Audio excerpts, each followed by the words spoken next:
What's up everyone? This is Vanjus Bayaban, okay? Mga ka-Vanj, okay? This is surprise. Sabi ko this is surprise kasi kahit ako na-surprise ako, hindi ko rin in-expect na mapupunta ako dito, okay? So kasama ko ngayon si Shaila Maxine, my partner. Come here. Yan. Ayan, pawis. Pares kaming pawis. Ayan, nakikita nyo naman, pares kaming pawis. Ha? Init. Alam nyo ba kung nasaan kami? Ha? Nasaan tayo? LRT. Nasa LRT kami. So waiting kami sa train. Tapos bababa kami ng UN. Ano ibig sabihin nun? United Nations. United Nations. Ano agenda natin? Pupunta kami sa Rizal Park, Intramuros. Ayan. So yan na yung train.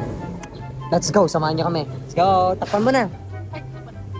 At yun na nga yun mga ka-Vanj, nakasakay na nga po pala kami ng train at papunta po kami ng United Nations kung saan nakalocate ang Rizal Park Museum at ang Intramuros. Pagkababa nga namin dito ay sobra nga talaga namang napakainit at pagdating ng hapon biglang uulan. Diba grabe ang panahon ngayon? Una nga pala naming pinuntahan ay ang museum. Hulaan nyo na lang kung saan bandang museum yan. Kayo na bahala. And of course, kidding aside, first time ko talaga makapunta dito sa National Museum at sa kahit na anong museum sa buhay ko. At hindi nga kami nakapasok agad kasi kailangan pala ng valid ID at wala kaming dala pareho. Buti na lang may dalang barangay ID picture itong kasama ko sa kanyang cellphone. At agad din naman kaming pinapasok. Ito nga pala yung una naming pinuntahan dahil ito yung unang pintuan na nakabukas. At nagtatawanan pa kami kasi pareho naming hindi alam kung ano yung tinitignan namin at kahit basahin namin yung nakalagay dyan, hindi pa rin namin maintindihan. At habang naglalakad nga kami, may napansin kaming dalawang batong gumagawa ng milagro. Or baka naman masyado kaming green-minded mag-isip. At kung makikita nyo nga dito, ganito nga pala kaganda yung hallway. Ayan, di ba? Sinusubukan nga naman talaga naming puntahan lahat dito sa loob ng museum. Pero napakalaki rin kasi talaga at hindi rin kaya ng oras namin because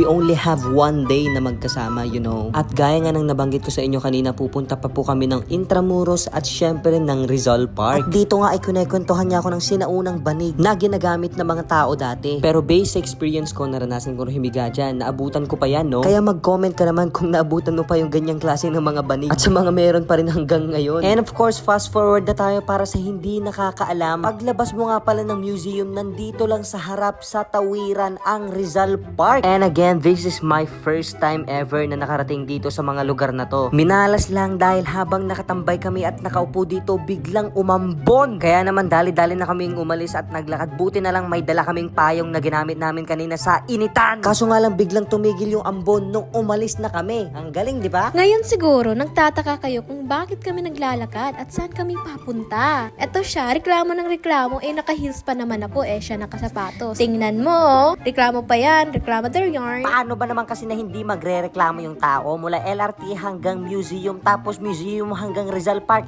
tapos Rizal Park hanggang Intramuros, lalakarin pa rin? Ha? Yaan mo na siya.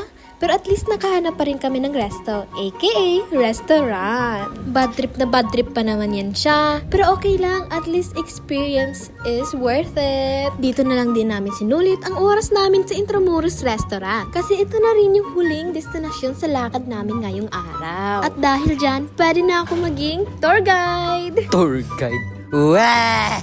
At dito nga ay pauwi na ako at halatang halata nyo naman sa mata ko na pagod na ako. And of course, dito ko na rin tatapusin ang aming mini vlog together with Shaila. And of course, you can call us Jayla. Antok yarn! Yun lang, maraming salamat mga ka-Vanj. Ingat kayo palagi and ciao!